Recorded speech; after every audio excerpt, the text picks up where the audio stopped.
Good evening, everybody, and welcome again. Can I now call this meeting of the Bibliographical Society to order and welcome you all here again, virtually, online. And once again, after the lecture, we can enjoy breakout rooms, which are randomly allocated so that we can meet up with each other again. And so do stay for that if you can. Can I just, in the way of these things now, just remind you at this stage, if you could please just turn off your cameras, because that saves bandwidth. And I suppose even more importantly, just to remind you to mute yourselves. I also have, just before I introduce the speaker, just to say on a technical note that our speaker has some captions on some of the images, and they might just be hidden if you retain the names and the video shots of the other participants, which are sometimes on the right-hand side of the slides. So just as a tip, to avoid this, you can, if you don't know this, adjust your view by tapping on what might come up as the active speaker view in your video panel. For most of it, I understand, for most of you, I understand this will be the second option from the left. It's not for me, but it might well be for you. The second option from the left is a single solid box, and that might enable you to see the captions more easily. Can I just now ask the secretary, please, to read the minutes of the last meeting of the Society of the 20th of April, 2021. The sixth meeting of the 128th season took place online via Zoom on Tuesday, the 20th of April. Professor James Raven, President, was in the chair. After the minutes of the previous meeting had been read and signed, the President introduced Dr. Edward Wilson-Lee, who delivered the 2021 Graham Pollard Memorial Lecture entitled Hernando Colon and the Universal Library Machine. When the meeting was open to discussion, the following took part: Professor Nicholas Pickwood, Mr. Edmund King, Professor Gazwan Boutros, Ms. Mary Gavin, and Mr. Robert Laurie. The President thanked Dr. Wilson-Lee warmly for his paper. Thank you very much. Can I just ask members to confirm that they are a correct record of the meeting? Thank you very much indeed. Now, this evening, everyone, it's our Homee and Phiroze Randeria lecture, a lecture devoted to the history of bookbinding and bookbinders. This year's 2021 Randeria lecture is to be given by Professor Mirjam Foot, under the title of New Movements in French 20th Century Binding Design, the Importance of Patronage.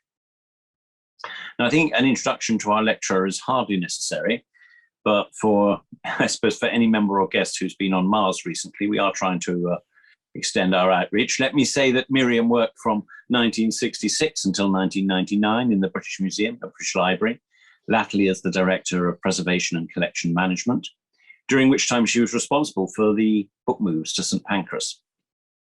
Between 2000 and 2005, she was Professor of Library and Archive Studies at UCL, where she's now Professor Emerita, and has taught at the London Senate House, at Peterhouse in Cambridge, and indeed the Rare Book School at Charlottesville, Virginia. Mirjam's dissensions are, my notes here say that Mirjam's dissensions are legion. Well, they probably are, but actually what I mean to say is Mirjam's distinctions are legion. Let me just mention that she's an honorary fellow of the School of Advanced Studies, University of London, an honorary fellow of Designer Bookbinders, honorary vice president of the Society of Antiquaries, council member of the Association Internationale de Bibliophilie from 1995, and honorary member of the Grolier Club of New York since 2001. And I'm delighted to welcome members of the Grolier Club who are with us tonight. You're really most welcome. In 1997, Mirjam gave the Panizzi Lectures at the British Library, and she was Sanders Reader at Cambridge for 2002 to 3. And of course, she was secretary of this our society between 2000 and 2002, and following that, president, and our gold medalist in 2013. Her 8 books include the edited first Randeria volume, and these, together with a great many articles, have made her preeminent in the history of bookbinding, decorated paper, and preservation. So much so, in fact, that she was instrumental in setting up the Randeria lecture series and has given 3 previous Randeria lectures. So, Mirjam, we await your fourth with very great anticipation and very great pleasure. Thank you, James. Thank you very much. My talk this evening presents a cameo of Paris in the first half of the 20th century, where arts and crafts blossomed, and where we can see something of the relationship between binders and collectors, look at the role patrons played, and see how binders reacted. I want to start with a remarkable man, Jacques Doucet.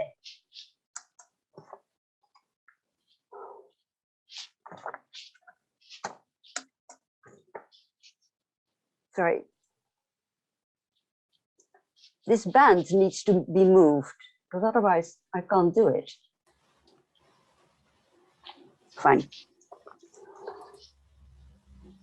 Jacques Doucet did perhaps more than anyone else to inspire, encourage, and guide new movements in design, including binding design. He was a couturier, a collector, and a patron of bindings, but also a patron of all kinds of arts. He tried to inspire, encourage, and guide new movements in design, including binding design. He was born in Paris in February 1853 into a family of artisans and dealers in deluxe objects. His parents had a dressmaking business with a wide clientele. A child of weak health, Jacques was sent to the country, and consequently his academic education suffered. He painted a little, and from the age of 22 worked in the family business until the death of his father in 1898. He continued the business on his own and developed it into what became a well-known house of haute couture. His clientele consisted of the aristocracy, the haute bourgeoisie, and the demi-monde of the theatre. He employed embroiderers, used light, floaty fabrics, lace, and pleats. He was an excellent organizer, employing many people, and he was good at spotting talent, something he also applied to other arts and crafts. This, coupled with his wealth, enabled him to become an important patron. His fortune came from his haute couture, and he stayed in charge of the business for most of his life. He was a born collector, starting at the age of 21 with 18th and 19th century paintings, and extending this to other 18th century arts and crafts, such as sculpture, furniture, drawings, porcelain, and books. He employed an architect, interior designer, to build him a large house in the Rue Spontigny in Louis XVI's style, designed to show off his collection. And here you see the salon in the Rue Spontigny house, where you can see his 18th century paintings on the wall and some of his 18th century furniture. In 1912, tragedy struck. His muse, a lady much admired and hoped for, died on the evening she at last accepted him. Nothing made sense anymore. Doucet decided to sell his 18th century collection and go abroad.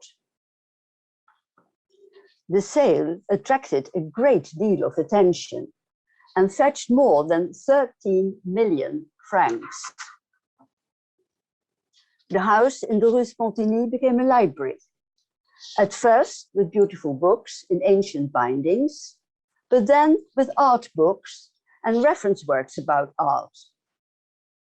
He also acquired autograph letters and manuscripts by artists, photographs, drawings, and prints.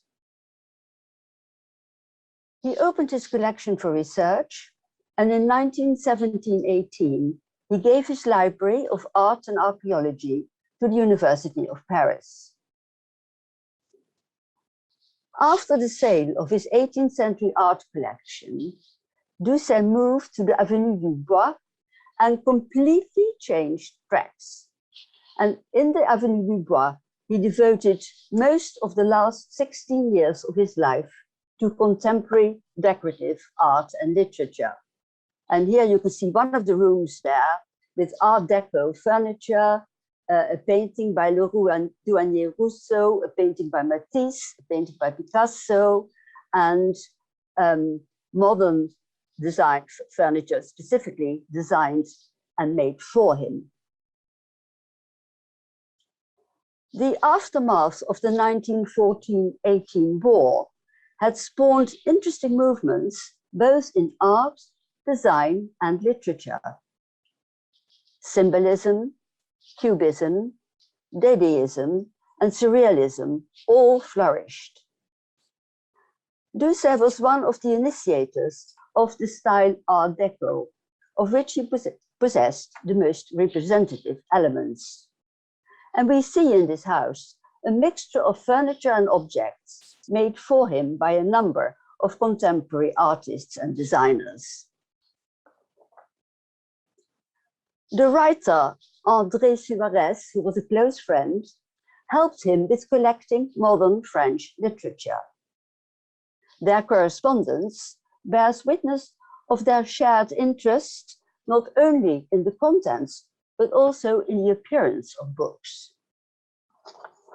Suarez wrote, and I quote, that for each book, I would like to note the color and style of the binding, sometimes even the quality of the leather. A bound book is a friend for life. Sewn, it is but a passing acquaintance. Suarez's advice bore fruit, and modern French binding design was in a way born with Doucet.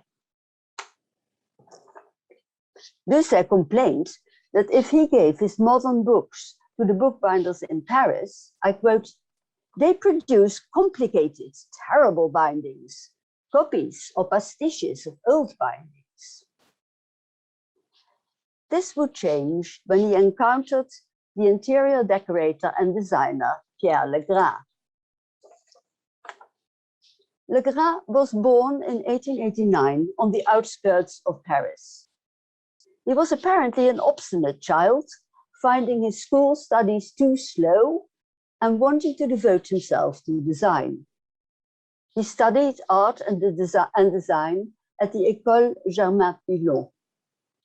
For a while, he worked in the atelier of the decorator Paul Iribe, designing dresses and jewelry, fabrics and furniture.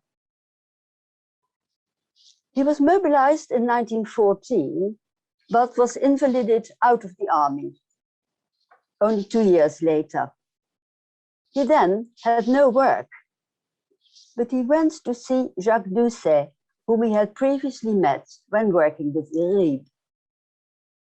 Doucet persuaded Legra to apply his talents to his library, telling him, on modern books, I want modern bindings. To date, I've not met anyone who can make them for me.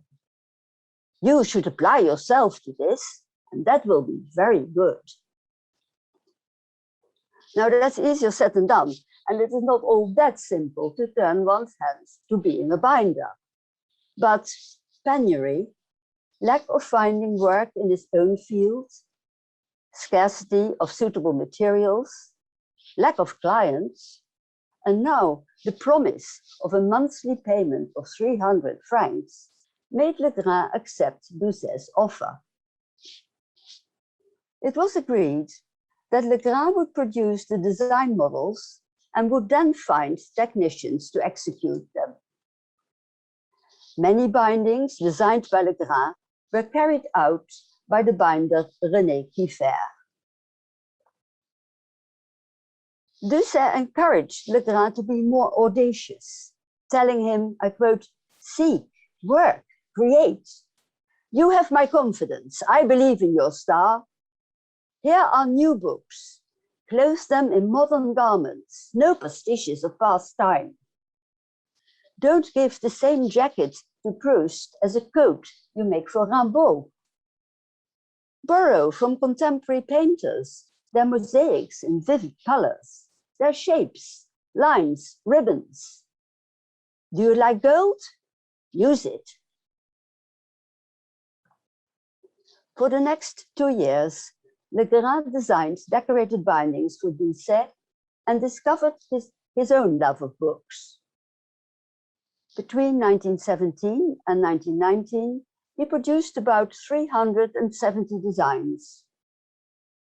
A new style appeared, changing the traditional approach to books and bindings. Legra realized not only the possibilities, but also the limits of what could be done with the binding. He was aware that restraint was more effective than overloading. He wanted simplicity, hints of subtle thought revealed in simple forms.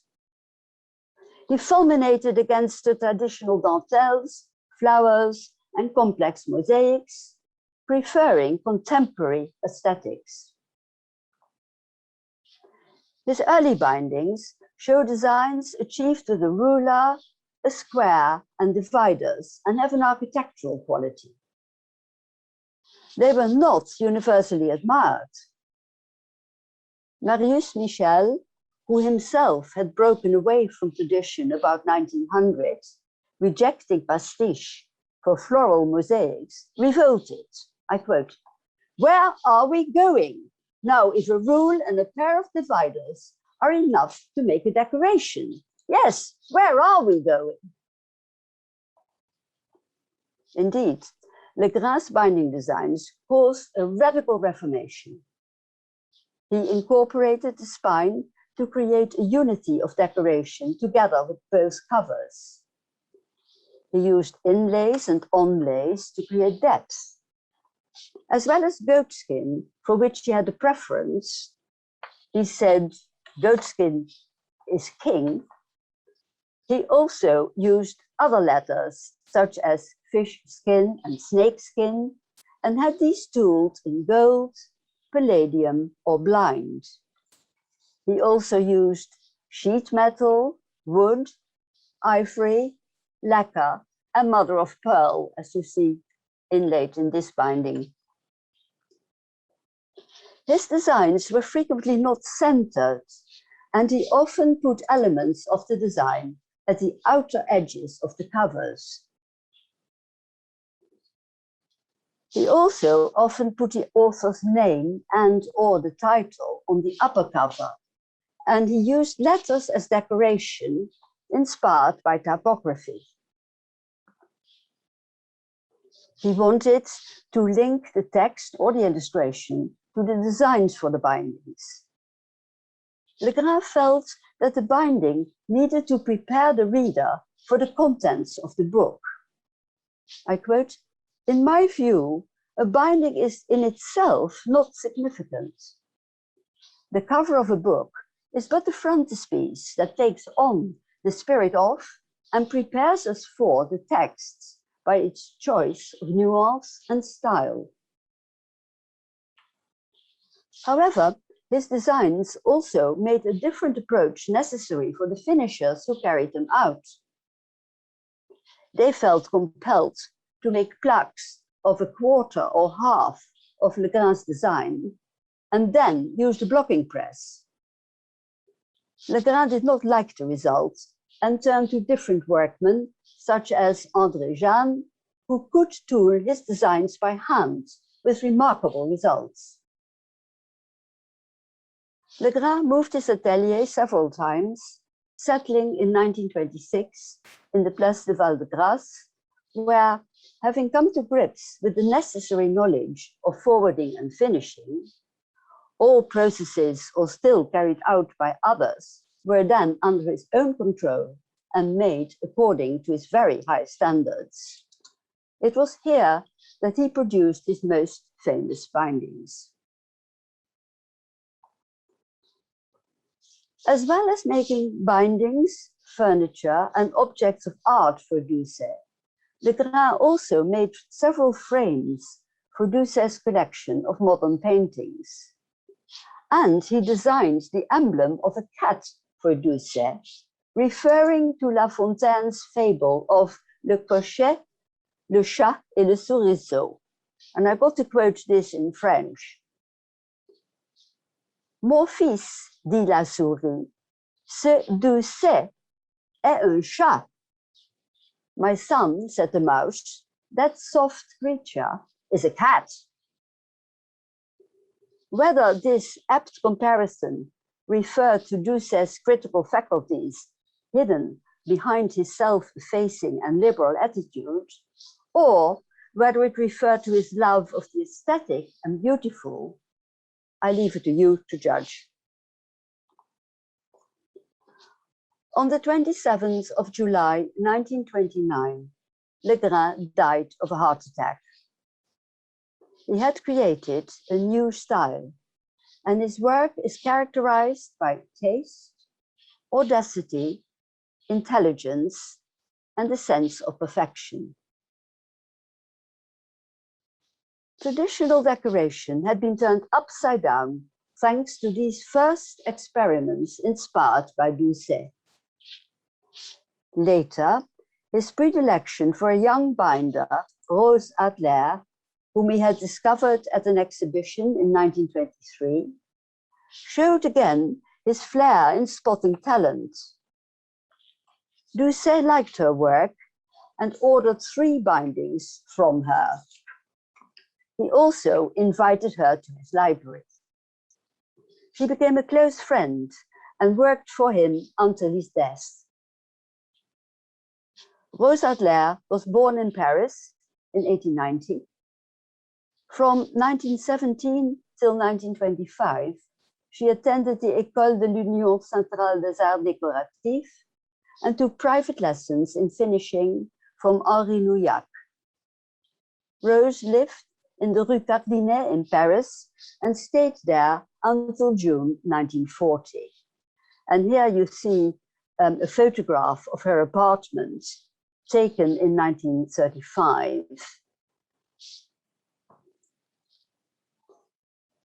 Through Doucet, Rose Adler met Pierre Legra, whom she admired and under whose influence she fell, using abstract forms in a spirit of interpretation of freedom.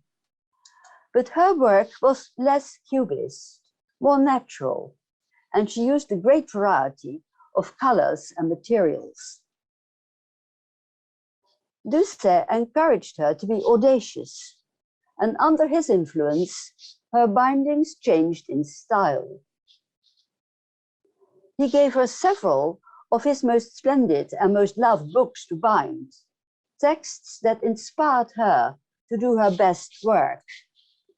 And here you see a binding by her on the work by André Gide, and here one on the work by Paul Valéry. And both Gide and Valéry were authors that Doucet collected. And there are many more examples. Rose was knowledgeable about materials. She liked carve, the typically French fine box carve that you see here, but she also used other kinds of materials and other leathers. She used snake skin and crocodile skin, which you see here. And she used unusual materials such as wood fibers, papers of different kinds, and she made mosaics using palladium and aluminium for tooling or for inlaid fillets. Doucet also asked her to make frames for his paintings and furniture, and she made several stools for him and several frames for his paintings, and she kept an account book in which she wrote down what she did for him with the price, which is most interesting. She did a great deal of work for Doucet during his later years, and there are all but 150 bindings by her in Doucet's Bibliothèque littéraire. Rose was a beautiful young woman. She was humorous and cheerful, providing youthful grace and laughter for this by then old Maecenas. Was this une amitié amoureuse? In any case, she illuminated Doucet's last years and was devastated when he died. Her journal, a diary which she kept from 1927 till 1959, is full of Doucet, and his memory and influence remained with her all her. We go back a few years. In 1928, Doucet had moved into his studio in Neuilly. This studio was also filled with modern art and furniture designed for him, and he asked Legra to arrange the paintings and the furniture in such a way that the studio did not become a museum, but a place to live, creating a precarious balance between respectful proximity to and usability of arts and crafts. But although Legra arranged it, it was still the collector himself who conceived the project, oversaw every detail, and gave directions to a small group of artists and artisans who carried out the work. Among the furniture was a stool by Legra, which you see here. He also made 2 lacquered wardrobes, a desk of ebony, and a wall cabinet for Doucet.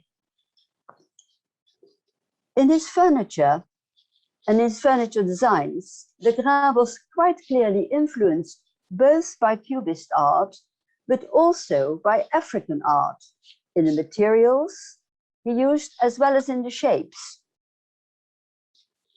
He may well have become familiar with African art in some of the Paris galleries, where this was very fashionable at the time. Legra's death in July 1929 cast a heavy shadow over Doucet's last months. The effect of moving, fitting out a new studio with furniture, paintings, and sculpture made and decorated by artists may have been too much for a man well in his 70s. His mind was always moving on and towards something new. His body perhaps unable to keep up. On the 30th of October, 1929, he suffered a major heart attack and died. His Bibliothèque littéraire went to the University of Paris to join his library on art and archaeology.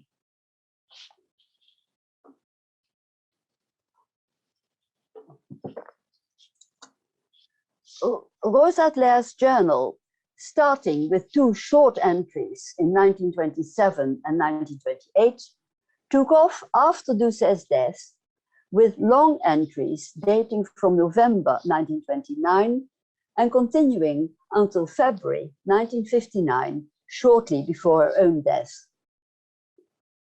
She noted significant events, meeting with friends and with her collaborators. She mentioned openings of exhibitions, in many of which she participated, and she wrote down her thoughts and some personal reflections. It's a witness of a world that was disappearing, the Paris art world, in which she remained active. She knew a large number of artists of all kinds, book and art dealers, collectors, and bibliophiles. The early years of the journal are full of references to Doucet. She paid frequent visits to his tomb and remained close to him in spirit, trying to keep his memory, his principles, taste, and vision alive. An entry dating March 1930 reads, He continues to be my mirror and my inspiration. I try to realize what he hoped for me. And a year later we read, for me, he was the only one, the best. She remained a great admirer of Pierre Legra, frequently taking flowers to his grave, as she did to that of Doucet, and comparing, in 1930, Legra's work, posthumously exhibited at the Union des Artistes Modernes, you see here the catalogue, with that of lesser designers. And she wrote, Legra stands out, overtakes others with the nobility of his studied refinement, with his materials and the use made of the materials, imagination, beautiful style. But nothing approaches in this retrospective exhibition the furniture and the beautiful objects made in collaboration with Jacques Doucet. Rose Adler's own work can be divided into three periods. From 1924 till 1929, when she worked for Doucet, and when Legra's influence was most marked. And you see here a book that she bound in 1928 during this period, signed it with the date. Then, from 1929 to 1939, she worked for the Fondation Littéraire Jacques Doucet and for several other French and also foreign collectors, using figurative as well as abstract decoration. And here you see one of this period, again signed by her with the date 1938. She exhibited widely, both in Paris and also abroad. In November 1932, she organized an exhibition of her own work and of that of friends in her own apartment. And this is a photograph taken of that exhibition. And you can just make out some bindings. There's one here, there are a couple on the chimney piece, there's one there are a couple in the hearth, and some on the tables. Her love and sense of color shines throughout her journal. When she refurbished her apartment, she only talked about the various colors she had chosen. And this love of colors is manifest in all her creations. And many of her bindings are very colorful with a great sense of a combination of colors. By this time, she no longer manufactured her own bindings, but used collaborators, finishers, and forwarders, mainly employing André Jeanne, who frequently co-signed Rose Adler's bindings. Here you can see the signature of André Jeanne, and it says d'or, meaning d'horreur, finisher, on the doublure of one of the books she bound. The Second World War had changed Rose Adler's working conditions. Materials were costly and hard to come by. Her rich clients no longer had the means to buy her work. But although the environment had changed, she still got individual commissions. But the odds were against realizing large orders. From 1945, she started a new phase. Her bindings became simpler, more and more refined, and the materials more and more subtle. She employed deerskin, cork, as you can see here, two cork onlays, paper, and wood. In a letter of 1946, she described how she had changed her way of working. I quote, "I've been drawing a lot, and I've adopted a new method. Instead of focusing on an object and thereby constraining it, I note all possibilities that come with me while drawing, all shapes and color combinations, using pencils and cut out pieces of paper.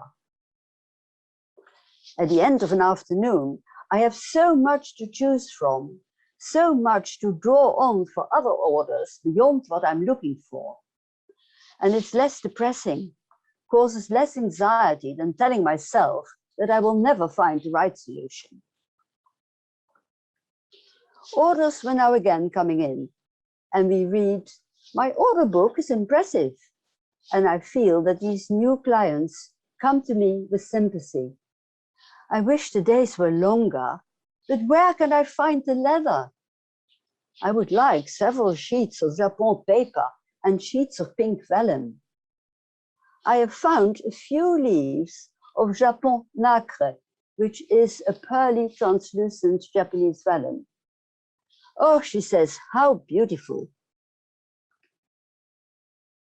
By the end of 1946, Rose started to prepare for an exhibition at Bibliothèque Nationale to be held in May 1947.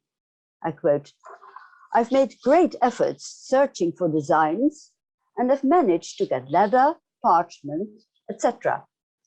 Maybe in Nancy they have very thin leather to line my boxes. I have managed to get a kind of glove leather in white." But she sometimes got discouraged. "I've worked so hard and I cannot count on success. I'm 5 years behind the other exhibitors and I cannot obtain anything from the finishers who have far too many orders." After the war, the whole artistic climate in Paris had changed. She writes, "Many people have lost their feeling of magic for words and only pick at a time. Time is too short for all we want to do." Rose was not the only designer of bindings who suffered from lack of materials and lack of interest. Routine binding production immediately after the end of the war was essentially limited to Jansenist bindings or half bindings. On the other hand, the artists were still around, but their activity was held back by the lack of demand for artist-designed bindings. It was at this time, in 1945, that Paul Bonet, another of the major figures in this field, met Julien Quin, the administrateur général of the Bibliothèque Nationale, and pointed out to him that the art of bookbinding, he says so typically French since the 16th century, was disappearing, and that in his view, the Bibliothèque Nationale could and should help artistic creativity in this field. Julien Quin was interested, and after long discussions, they concluded that it was necessary to develop a taste for and an understanding of high-quality binding. This led to the establishment of La Société de la Reliure Originale, an organization of people who were interested in bookbinding, essentially binders, bibliophiles, and booksellers. Bonet chose 6 binders, each of whom would be asked to name clients and bibliophiles who would be prepared to lend their support. Only 16 of those came forward. Rose Adler was one of the founder members and regularly showed her bindings at the Society's exhibition. In her journal, Rose commented on her fellow artists and designers. On Paul Bonet, she wrote, "In binding, he is the only one who looks to go further. Sometimes he succeeds. Sometimes he drowns in bad taste. I'm not sure whether he realizes that. He's not a bad character, but he's heavy, self-sufficient, and he's too interested in himself. He defends himself and is frightened to be brought down to the same level as the copiers and the followers of other designers. And he wanted to impose space between them and himself in the exhibition.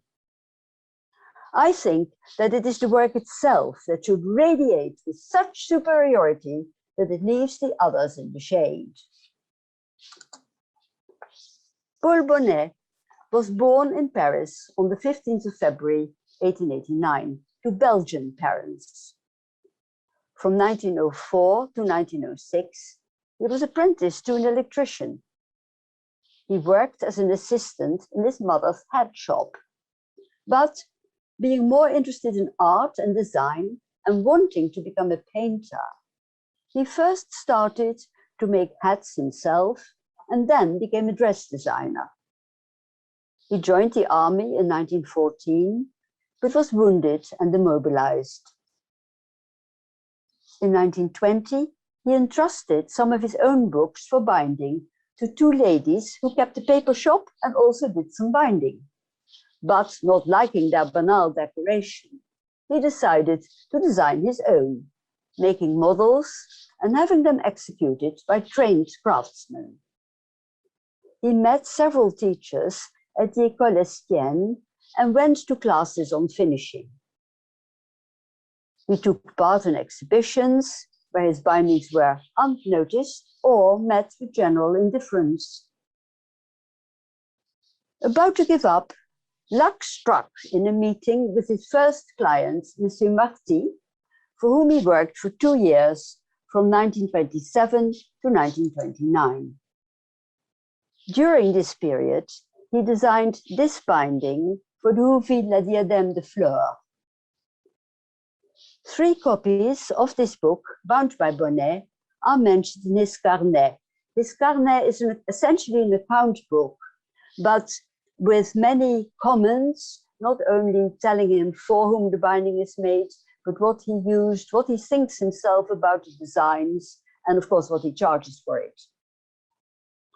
And he kept this account book from 1924 till 1971.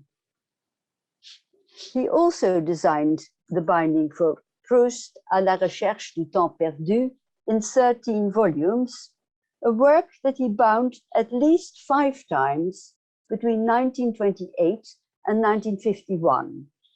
And this set, the volume of which you see here, with a design that is basically the same for each volume, is described in his carnet, remarking, "I believe the irradiating theme suits this work. The final composition drawing to a close on Le Temps Retrouvé, which is the last volume." He then decided to give up his job of hat maker and devote himself entirely to designing bindings. Early on, he was inspired by Pierre Legra, but he moved away from Legra's influence, and by 1930 had established himself as a leading designer of book bindings, using new techniques and materials, such as sculpted or molded and pierced leather. He used inlays as well as onlays, tooled in gold, blind, palladium, or aluminium.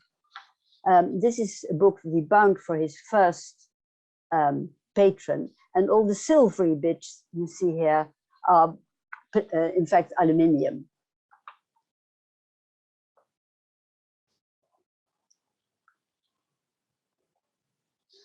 He employed various craftsmen to carry out his designs, demanding technical virtuosity and precision.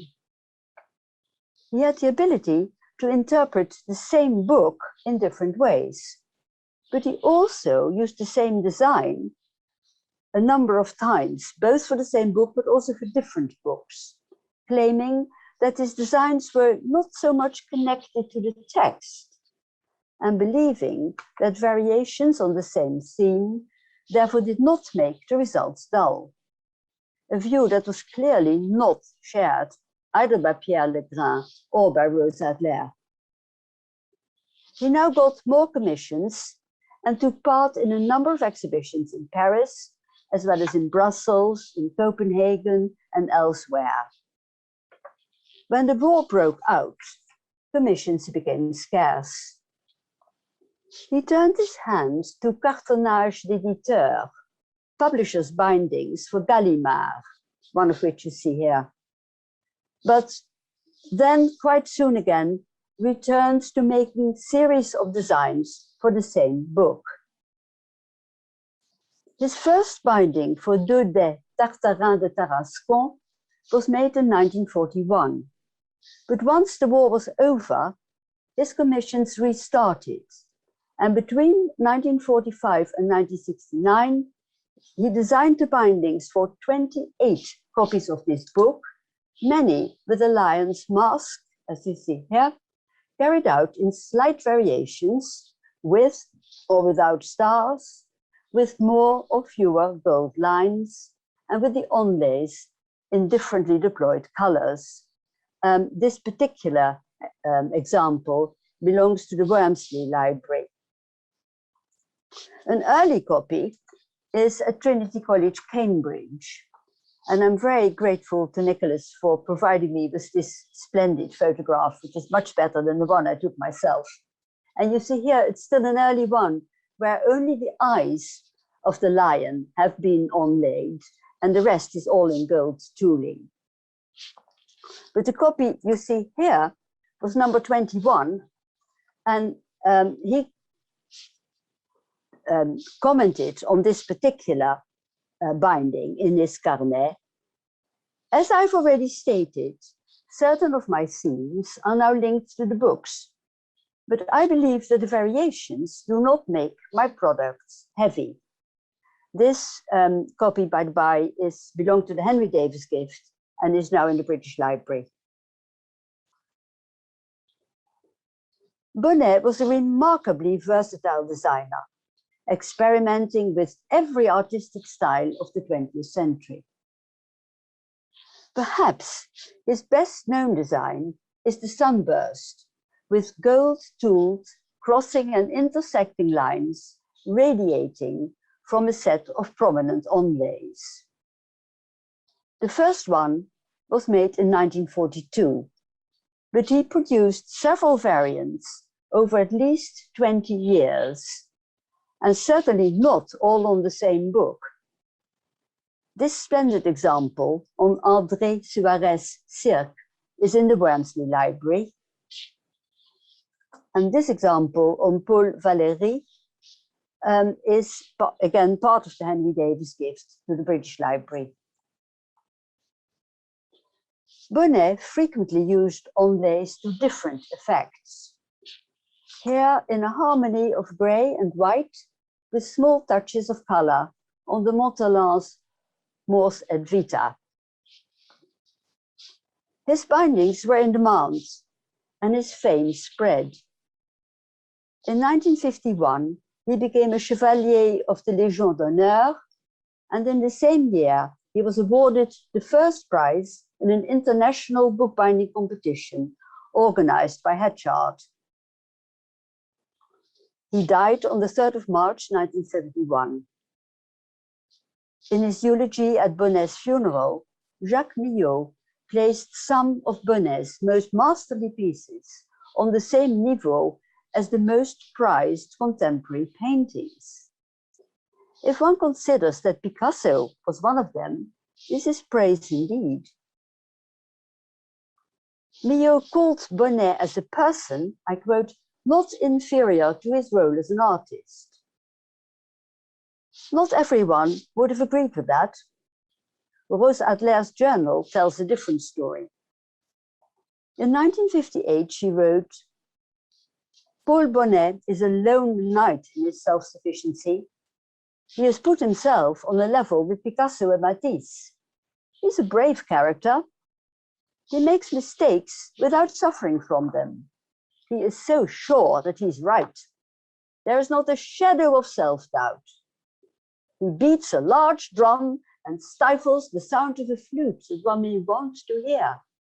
He stifles it with a vulgar stream of words that the bibliophilic public encourages. But she did stress that Bonnet's bindings were, I quote, of an enormous imagination, calling his work a kind of Baroque art, flamboyant. In the same year as Paul Bonet, Rose Adler too became a Chevalier of the Legion of Honor having reached the summit of her career. The book dealers Georges Elbrun and Pierre Legra commissioned and sold her work. They also brought her in contact with other bibliophiles and collectors. Colonel Daniel Sickles, for whom she bound this copy of Gilbert Voisin, Page à mon goût, was one. This is his bookplate, incidentally. He was a voracious collector, amassing several collections which were sold at different times. He collected modern French illustrated books and modern bindings, but his character left a certain amount to be desired. Neither Rose Adler nor Georges Elbrun thought much of Sickles' discernment. When Rose asked Elbrun what Sickles thought of her binding on Colette, Elbrun reported, "He had not realized how successful it was until I admired the binding. Then he said, 'Yes, but she's very expensive. This has cost me 50,000 francs. Elbrun had warned Rose against this collector. I quote, "He's a gangster, but he has his ardor for a beautiful piece, a beautiful object, a sense of harmony, which makes us, perhaps wrongly, indulgent. It is curious one can have such a perfect aesthetic sense while lacking all scruples. But he is scrupulous when money and the power of money are concerned." Rose had her own problems with Sickles. I quote, "Paying is problematic with Sickles." And she wrote, "Sickles has not paid. He telephones me from time to time to say that he has not forgotten it, but he has not paid." A more amenable collector who took a great interest in Rose Adler's work was a new Greek client whom she had met immediately after the war and who had ordered 28 bindings. In a letter of 1946, she described him as very beautiful, very young, snob, an Oriental Prince Charming who brings books that Doucet could have chosen. Surely that was the highest price. This was André Rodekenacki. He was of Greek origin. He was born in Paris in 1914. He started collecting books in the early 1930s and was attracted by their appearance. He later said himself that he had spent too little time studying the history of binding, but bindings were a constant interest in his collecting. He wrote, "A book is not a finished object without its binding. And this proposition can also be turned round in that the amount of interest raised by the binding attracts the collector to its contents." When assembling a library where bindings played an essential role, he would always respect the original binding, however humble. But he did commission bindings, and he felt that there might be a struggle between the taste of the collector and the freedom of inspiration of the designer. Cost could also be an issue, and he encouraged binders to look for less expensive materials and techniques. Rodekenacki used to collect historic bindings, but since the end of the Second World War, he embraced modern binding design.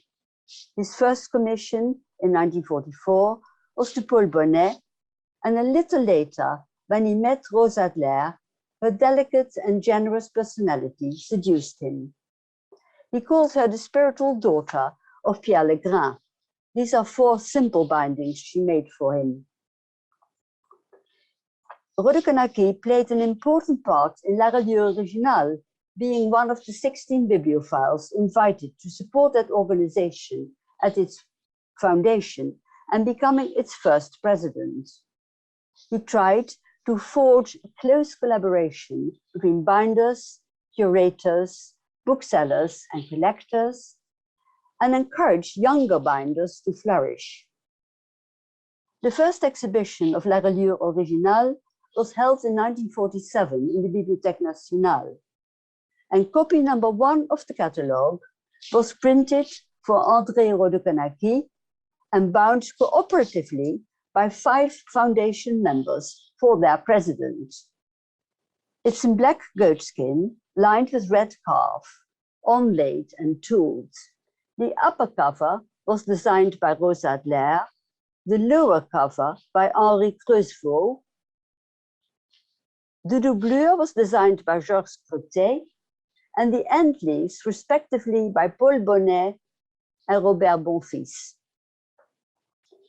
As well as organizing many exhibitions in France and abroad, La Reliure Originale instituted a prize consisting of a commission to design and bind a book for the Bibliothèque Nationale. It was paid for by the society. The first time this prize was awarded in 1948, it was won by Pierre Lucien Martin, who later became a member, the first binder to be co-opted since its foundation, and who became one of the best and most influential binders of his generation. This is one of his splendid ones. He's my favorite binder, but I fear there is no time to talk about him tonight. Paris, during the first half of the 20th century, was quite obviously a hothouse of art and design. Poetry, literature, painting, sculpture, decorative art, and design all flourished, and their creators seem to have formed a close community of friends and rivals. Much seemed to have had its impetus in the energy and taste of Jacques Doucet, and it was him I would like to finish.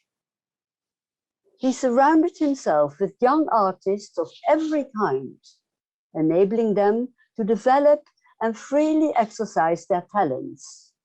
And he brought binding design into this wider world, showing that it can move outside the discipline of book history, in which we have largely consigned and confined it, into cultural history at its widest sense. Thank you.